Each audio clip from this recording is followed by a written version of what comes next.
Welcome to the season 4, year 4. This got fucked up already. Let me try that again.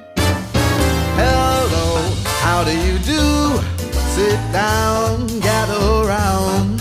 We've got stories about stories that'll mix you a drink of wonder and mystique. Cause life can be dry, better dress for the times with the linen suit and plastic tie. Linen suit and plastic tie. Now here's Gorav and Kevin. Welcome to the 4th anniversary episode of the Linen Suit and Plastic Tie podcast. This is the podcast where we work to dissect, analyze, investigate, and explore the amazing, the awesome, the epic, the mysterious power of storytelling. I'm Gorav. And I'm Kevin. Okay, we've been doing the show for a few years now, and we're lucky enough that we have friends, and that's it. We're just lucky enough to have friends. So, but we, one of our dear friends has been on the show a few times, Sophia. We were hanging out with her yesterday. Lot happened. I spilled a candle on myself, usual days. And she mentioned she's, I think, maybe one of the few people who have listened to every single episode as they've come out, right? And she sent this to us yesterday. We haven't talked about it yet, but she says she loves how you've used the editing over the past few years to troll me. And my favorite thing about this is I've listened to a lot of the episodes and I didn't see it, but now I can't unsee it. Yeah, there are definitely moments I can remember. Like one time I had to fact check you in one of the intro segments just because it was like we were referencing history. But then the last episode, I think I trolled myself more. I asked you to fact check me though, because I think I was saying, and I'm like, this could be very false, so cut in here. And I love when you cut in. I honestly would love to do an episode where we just do like director's commentary, where we just take an episode of the show and we just keep cutting in. Like I was listening to our last episode, we had Dallas Taylor, who's obviously like, we call him an audio aficionado. It's one of those people that are so deep in one topic that they pick up on these little nuances that everyday people don't. Like you talked about how he uses a lot of WD-40 to fix the hinges in his apartment, his living around situation. His house for like all the squeaky hinges, which I ended up doing the other day. I just happened to get myself a can of WD-40 for something I need to fix, not specifically to get rid of noises. But then I remember that conversation. It was definitely a quality of life improvement. But here's the thing. I don't want to think about it much because like you said, you just kind of did it and then you noticed how much of a quality of life improvement is. But I think you've kind of ruined your life now because now you're always going to notice and you're always going to have to keep that up. For me, not doing it, not noticing, I think I'm fine with that. Because I think once I notice it, once I harp into it, it's going to be one of the things in my life that I agonize over. And as podcasters, we pick up on these things now. Like we get a little bit more ingrained in audio, but we're definitely not at his level. But because I was listening to that episode, I noticed how often I would say and man, it's a lot. That's why I want to do director's commentary. And every time I say take a shot or something. So I wanted to ask you something about when we recorded an episode with Dallas Taylor, an audio expert. It made us hyper aware of a lot of the quirks of audio production. You hyper aware of a lot of stuff. Me, I think yes. you were freaking out about every little sound because you knew he was going to listen to it, which is fair. I understand that, but let's not be projecting. So, I'll admit in the recording though, because I fidget. This is one of the hardest parts of this show is that I have trouble sitting still. So I fidget. So this is also the bane of Kevin's existence because he hears sounds. Because I move my hands. Like I said, I spilled the candle on myself yesterday. Yep. I just hit the mic. I keep moving, which makes my chair move. And maybe I should WD-40 at least the hinges on my chair for you, Kev. But I have trouble sitting still. It's one of the hard parts of doing this, especially because I'm supposed to be close to the mic. It's supposed to sound like this. I'm supposed to be consistent. So like that, yes, I was hyper aware of my fidgeting because that's me and that's going to help me do this better without ruining the recording. Yeah, the one like post-recorded audio from last episode was me apologizing for our audio quality. right after the moment we are inviting our audience to start listening for the sounds we don't notice typically. It was definitely the most challenging editing experience of the past 4 years. But I noticed that something we started asking in our episodes more is, has this ruined anything for you? And to put that into context, it's usually a follow-up question, and we're asking our guest as they explain how they're applying or breaking down the craft of storytelling. As you noticed, some formulas or structures of storytelling, some patterns, has noticing that structure ruined any storytelling experience for you? So I wanted to know from you, Gorav, since we're asking that question so often now, what has been ruined for you? First of all, I didn't realize we asked it more than once. Mm-hmm. We asked it at least twice. It was off the cuff too. I remember asking that. So maybe I'm just curious. Maybe I'm just like, what are we ruining? I remember asking out. I remember asking. This is one thing about too. This is the thing about, we've been doing the show for over 4 years now, and we've done like 70 plus episodes. We used to be able to name every guest in order and remember almost every question and every topic and what we've talked about. I usually blank out on conversations. I remember things because I had to edit. We have filmed so many episodes that I don't remember. And there's so much shit we filmed that got cut. And we've listened to so many of the episodes. Like, we listen to get better. It's hard for me. You have to. But I do think there's so much benefit. Like, I would listen to an episode and learn so much that I didn't register because I was so in the conversation. Like, I'm gaining a lot from listening, not just being a part of it. But man, there's been stuff. And I kind of wish I was prepped on this question. I could have had you list. There's been stuff that's been ruined. I have less patience for people who don't put thought into questions they ask of like important people. I listen to a ton of podcasts, and I've been lucky enough to attend a lot of panels, and you and I have attended live podcasts and things like that.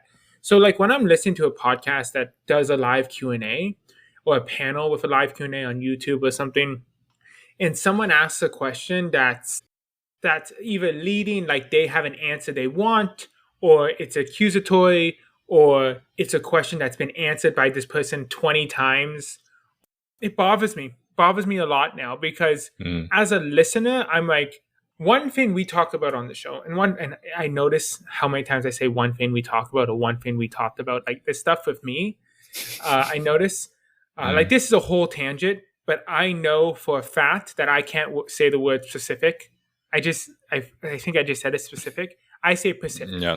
Every time instead of specific, I say Pacific. Anyways, but that is one thing for sure. To go back off my tangent, I have a lot less patience for questions that people ask without kind of thinking for a couple seconds. I don't think there's a stupid question, but I think if you don't take a few seconds to think about your question, you're wasting the guest time, you're wasting your time, and you're wasting everyone's time who's listening. Time is so important to us. We know the biggest gift we get doing this is that someone took a second out of their life to listen. There's so many amazing podcasts, videos, books, television shows, movies, content in general, like TikToks, YouTube shorts. There's so many amazing pieces of content out there where you can learn so much. The fact that you're giving us your time, and I say this at the end of a lot of shows, means so much. Like, I am so heartwarmed that you took us, because that's the one resource you can't buy. The fact that people give us time means so much to me. So that is one thing that's ruined. I have so little tolerance for people who ask inappropriate or unthought out questions to important people, because I'm like, how? Right? It irks me. So that's why, like, when I ever ask a question, I ask a lot of questions. Don't get me wrong, but I always take the time to think about it, to do a little research. So that's one thing I've lost some patience for. And there's inappropriate questions, like you ask someone, I don't know. And don't get me wrong, I'm not saying non-fun questions. We ask fun questions all the time. Like Like we asked questions like, "What would you do with a baby elephant?" Like that's a question we asked, and we learned so much about the person. Like those are fun questions.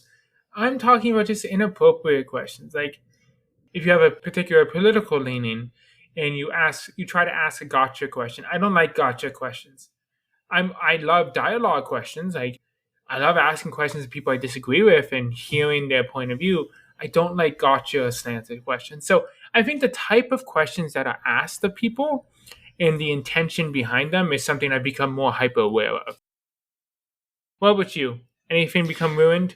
Yeah, I have a few answers there, but you just reminded me with the interviewer questions because, yes, do you remember that time I was at a convention and I was in this panel and I started texting you and everybody because I could not stop noticing how underprepared that facilitator was. Yeah, I'll do a tangent before you talk. This is a real positive thing that's come out of this show too. I have gained so much more respect when I hear an interviewer that is just good at what they do. Like I was at a panel myself and I think I texted you, I'm like, man, this person is good at this. It's this thing where I'll go to panels now or listen to podcasts now, and sometimes I'll pay more attention to the interviewer and just like learning from them. When I see a good interviewer, someone who's like so much better than we are, and I see them ask follow-ups, I see them intently listen, I see them change the questions, that I've become fanboys of interviewers in a way. Like people like Kara Swisher, people like Sarah Fisher, I just saw do a great interview. Andrew Ross Sorkin, the co-creator of Billions, and an amazing interviewer. Julia Bornstein. Like I can go on. Like I have a list of interviewers now that I listen to because I know it's worth my time because they are they are just so good at this. I'm following interviewers sometimes more than I follow these experts because it is such a unique and powerful skill. Mm-hmm. Oh yeah, asking good questions, asking the right questions, the questions that inspire thinking. There are obviously shows that I follow just because I really enjoy how the interviewers do their work. And Hot Ones, Sean Evans, whether it's himself doing the research or is their team behind the show, they are definitely one of the best shows at that. There was, that one time I was listening to him interviewing Childish Gambino, and before he even finished the question he asked, in my head, I went, fuck, that was a good question. Sometimes you just know, and it is really admirable when you see someone who really prepared, who's really curious about the people who give them the valuable time to have a conversation. Another good example is Chris Van Vliet. He's primarily a wrestling interviewer. He's so good at it. Like his interview with John Cena, amazing. We just listened to his interview with Stephen Amell, and you're not even a big wrestling fan. It's this thing where one thing I would tell people, follow interviewers that you respect who ask good questions, because it is amazing when you listen to an interview of a guest you have no interest in. But because the interview is good and because the topic's interesting, you get a lot out of it. Because you can get stuck in cycles. Like, there's so many interviews with these people I really follow and people I really respect that I could spend all my time listening to 10 hours of Andy Puddicombe interviews, right? And that shuts the door to exploration and learning about new people. And something we do so much on the show that I love is we learn about so many interesting different people. So when you follow interviewers you like, that actually helps you explore new people that you didn't think you'd gain from or that aren't in your line of work. So that's like Chris Van Vliet is great. If you don't know wrestling, still listen to his John Cena episode. Like, you will learn so much about humanity and entertaining and storytelling from that. Yeah. And also another side to asking good question, which I personally find harder to do, is to ask simple and dumb questions that serve the conversations really well. I was listening to the Ologies podcast. My favorite podcast. If anyone listening to this knows Ali Ward, Kevin doesn't actually listen to a lot of podcasts. I live on them. He is such a fan of Ali Ward. Someone get me Ali Ward from the show, because Kevin wants to talk to this woman. That needs to happen. I'm trying, okay? I don't know her. I'm saying I also need to try harder. So but Ali, just listen to more podcasts, Kevin. Yeah, Ali, on the off chance you discover this episode, please. Anyways, so I was listening to the 300th episode of the Ologies podcast, and it was the editor of the show interviewing Ali, the host herself, and something they spend a lot of time talking about is because on their show they interview a lot of scientists, and their mission and responsibility is explaining and communicating these interesting scientific topics to a general audience.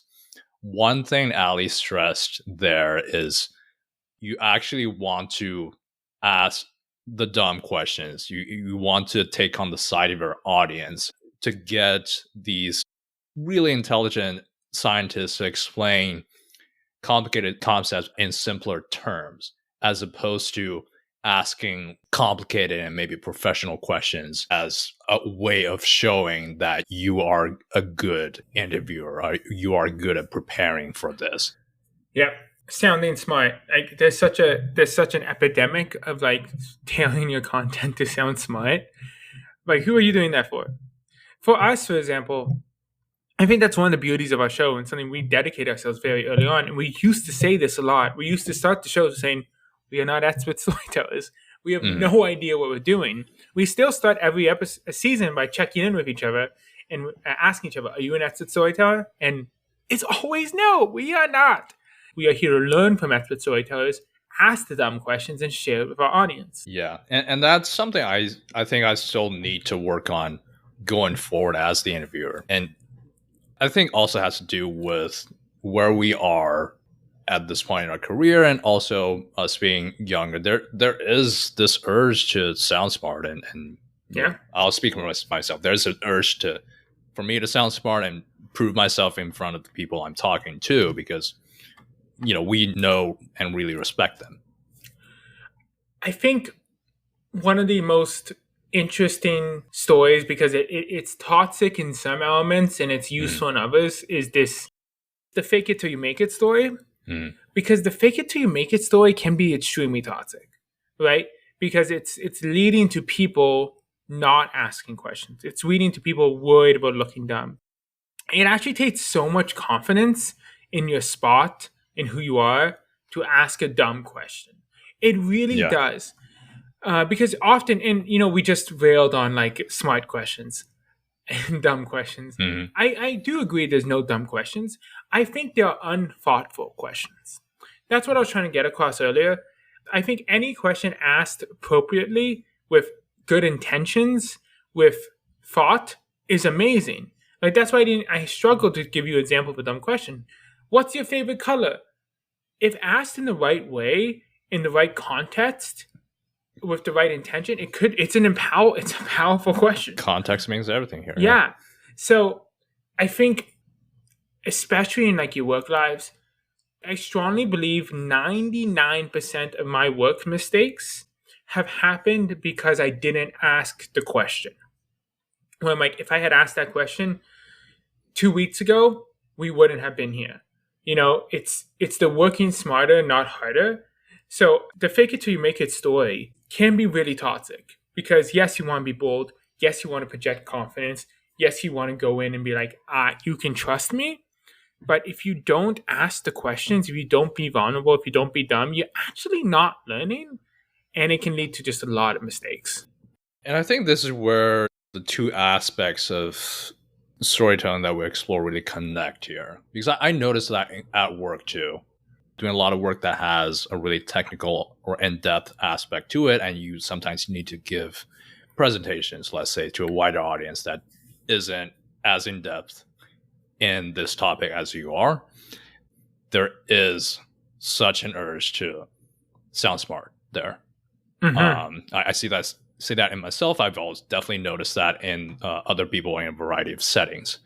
But what end up happening when you try too hard that way is that you don't effectively communicate, and whatever story you try to tell there just end up being not so great one. I'm curious, kind of switching gears. we are halfway through the season. It's been a light season. You and I have been incredibly busy this year. But this is also like our first season with the theme song.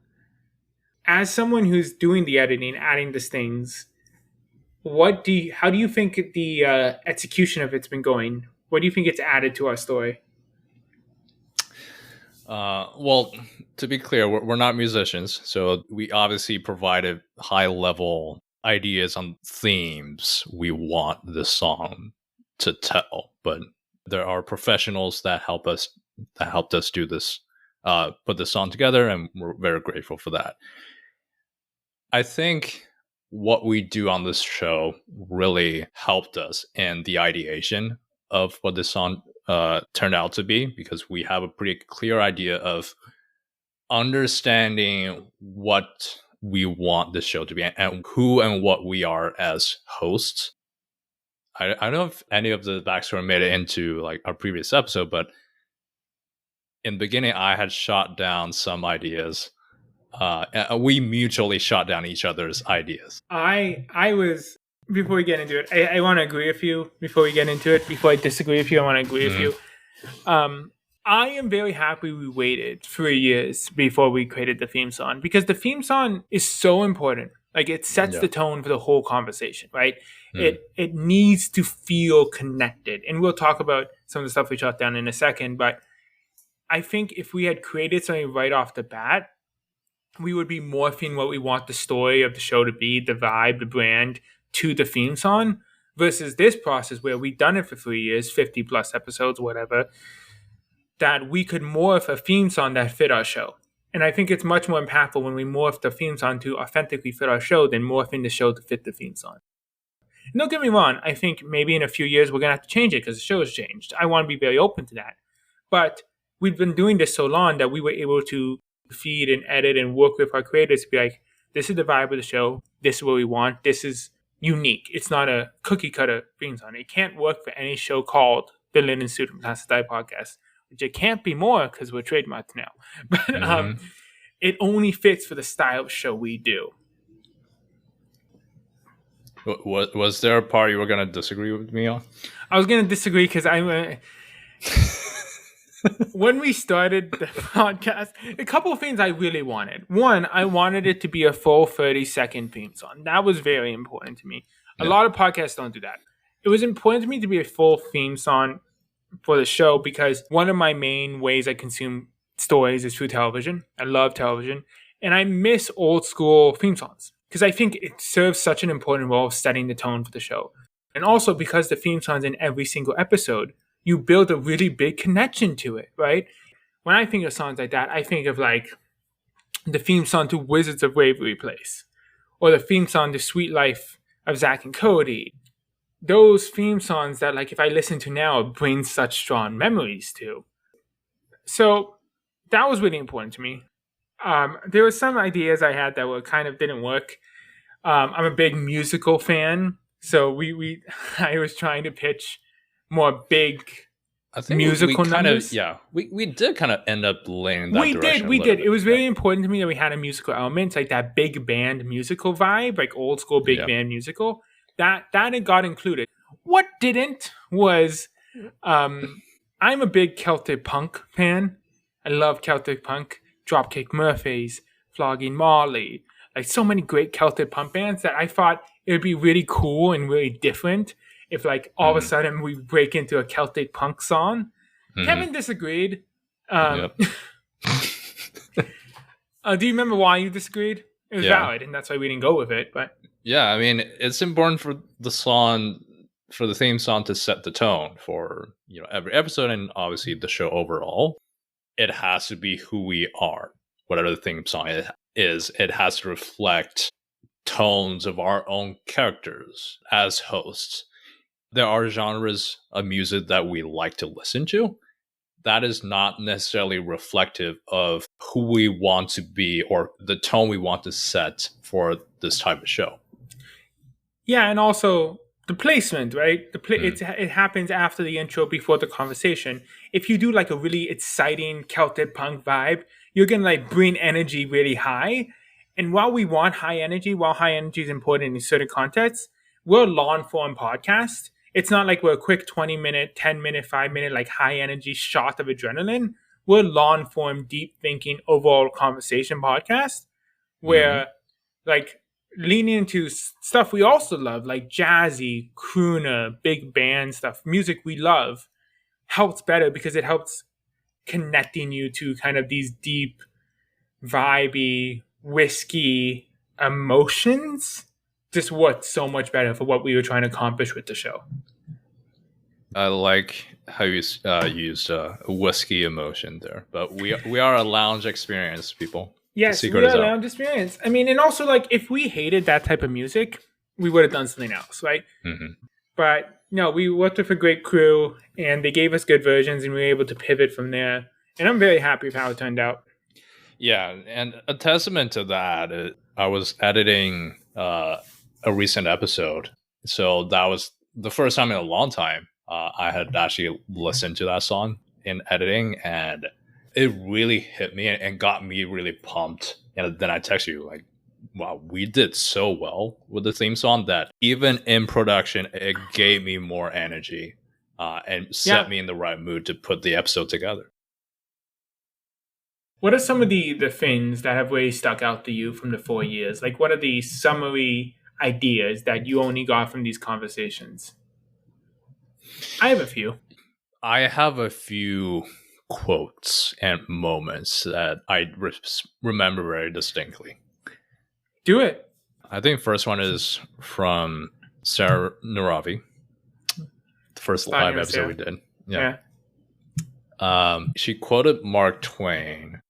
The quote was, "I don't have time to write you a short letter, so I wrote you a long one." It really guided me in a lot of the things I do, especially like in emails or work setting.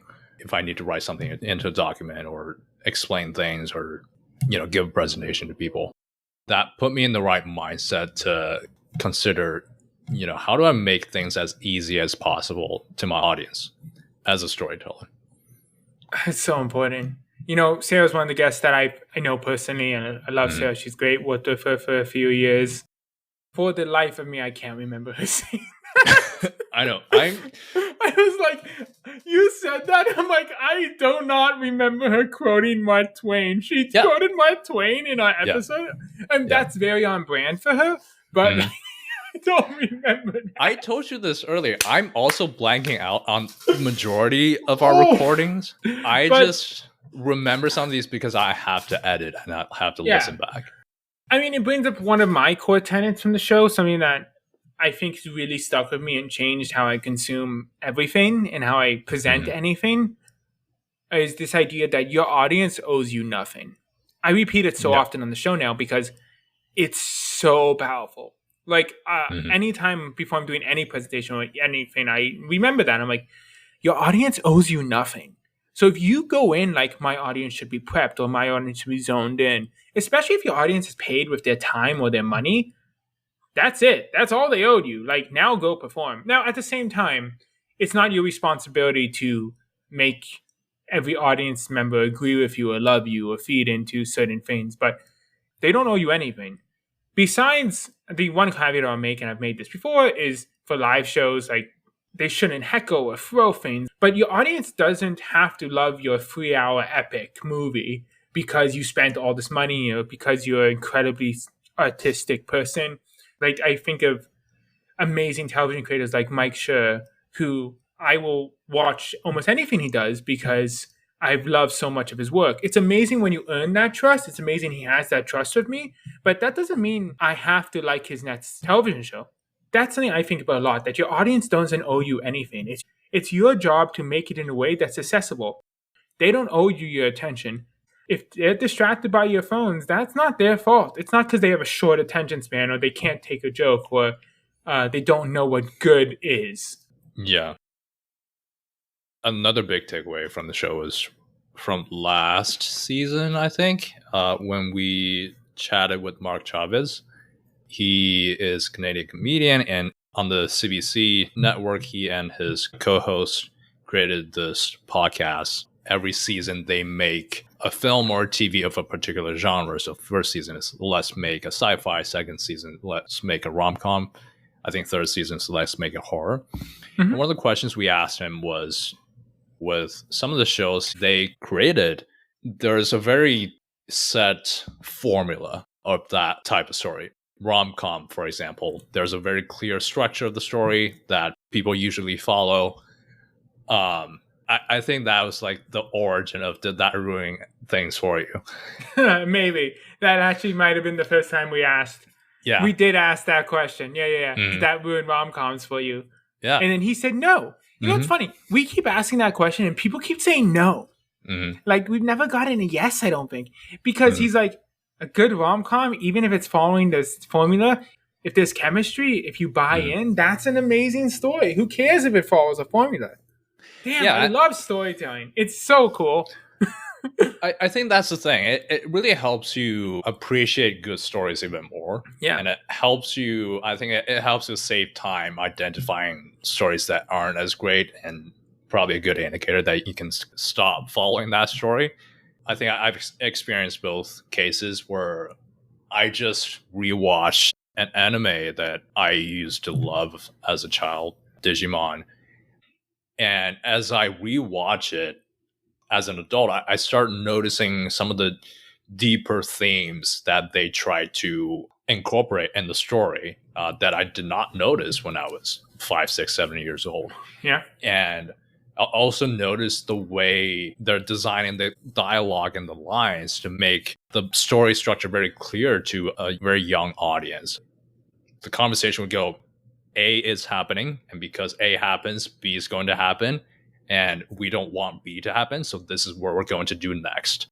So it's very detailed, very patient in that way, but because the core message of the story is so good and so well executed, even knowing that structure, knowing their approach, it made me appreciate the story even more, because I can really see now, looking back, that this is a really well thought out story that is designed specifically for children. You can see the amount of thoughts and love that the creators put in. So that really made me appreciate the story even more.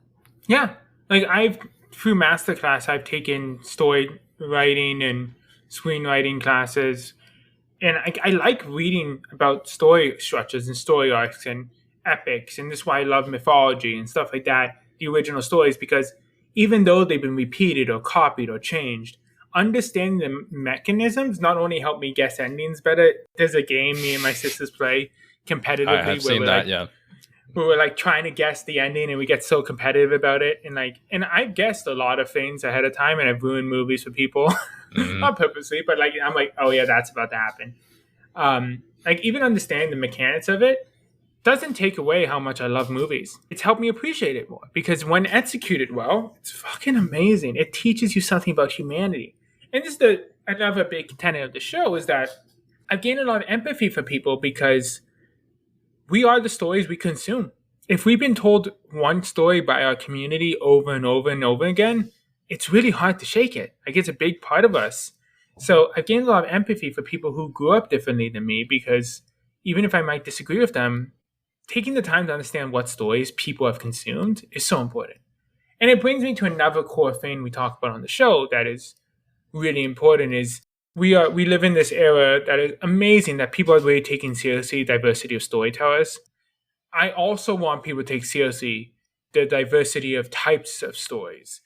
Read a script, watch a movie with subtitles, read a translated book, listen to audiobooks, listen to podcasts, watch TV, watch movies. There's no victory in being someone who only watches one thing, or there's no victory in someone who never watches TikTok because it melts your brain. You know, TikTok's a great way to learn about trends, which is important in almost anything you do, right? But if you only watch TikTok, yeah, you're going to miss stuff. You're not going to learn as much about humanity. But if you only watch movies from the 50s, if you only watch Citizen Kane 20 times, you're missing out on a lot of stuff too. So, I mean, it's one thing we advocate a lot, and one thing I really gained appreciation for is that you are the stories you consume. So question them and try to diversify the types of stories you consume as much as possible. Yeah. Played some video games too. We spent And a read good some amount of comic time this books. season. Yeah. Talking about video games and comic book. We talk about pretty much every season. Of course. Musicals too. Yeah. Embrace new storytelling mediums. Try new things. And another point that you mentioned, and this is, I think, the third moment that stuck out to me, was when we talked with Carrie's son this season. She talked about how when she reads a book, she would first go to the back cover to read that short bio of the author to understand their backstory, because that helps you understand the perspective of the storyteller. Why would the author tell the story in this way? Why do they pick this setting, this theme? Why do they incorporate the certain elements? What are the parallelisms you can find in the author's own life story? I think that's been a great mental exercise as well.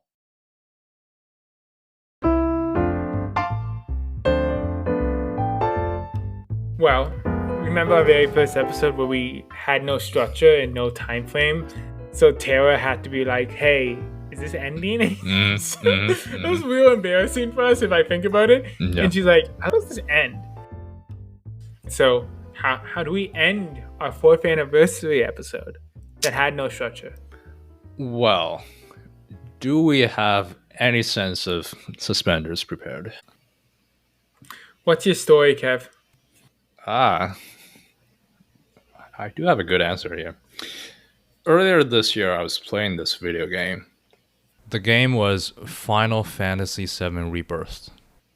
And there was nothing special about the day at all. But as I was just holding my controller, playing that video game, it hit me that well over 10 years ago, I think I was just, elementary school, middle school, I saw some rendered graphics of this video game called Final Fantasy VII. Those characters look cool and amazing. I had no idea where I could play it on. At the time, also, I did not have any video game console.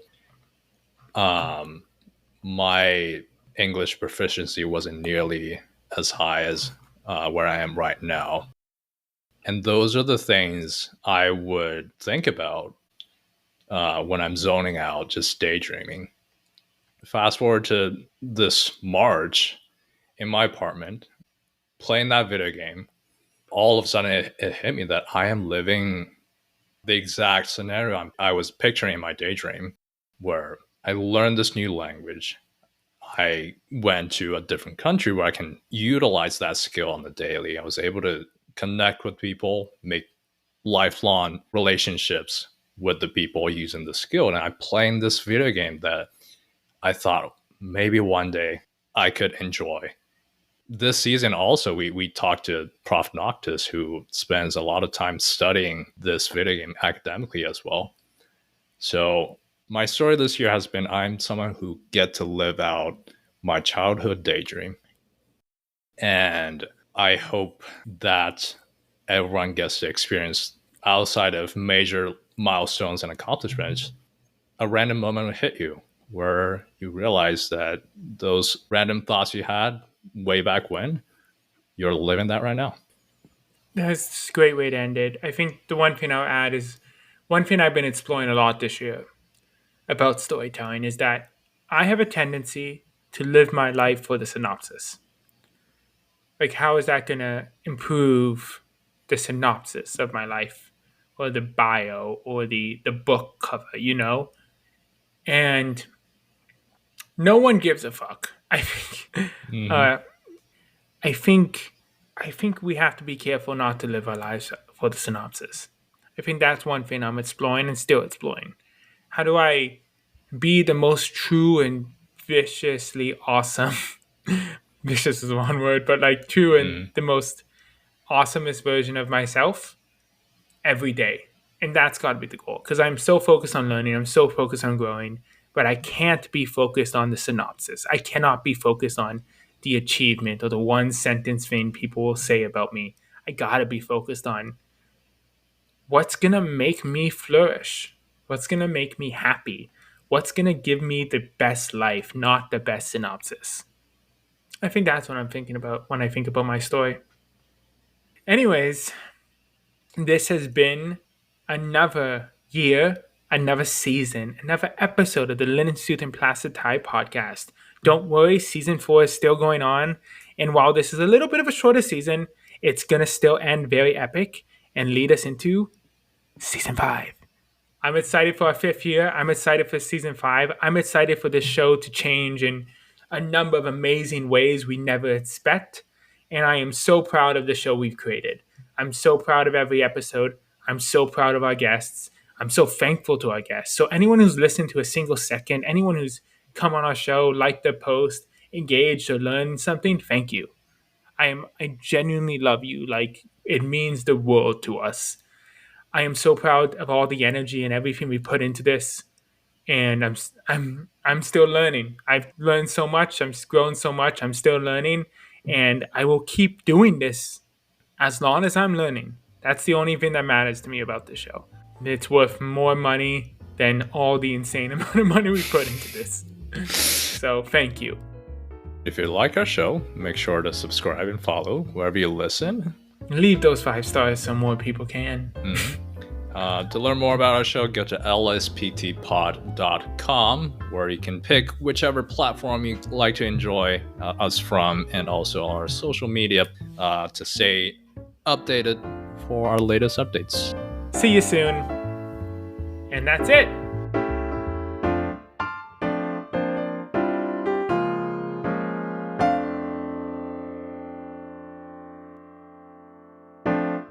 Four years. That was 4 years. Oh, I'm tired. That was long. Yeah.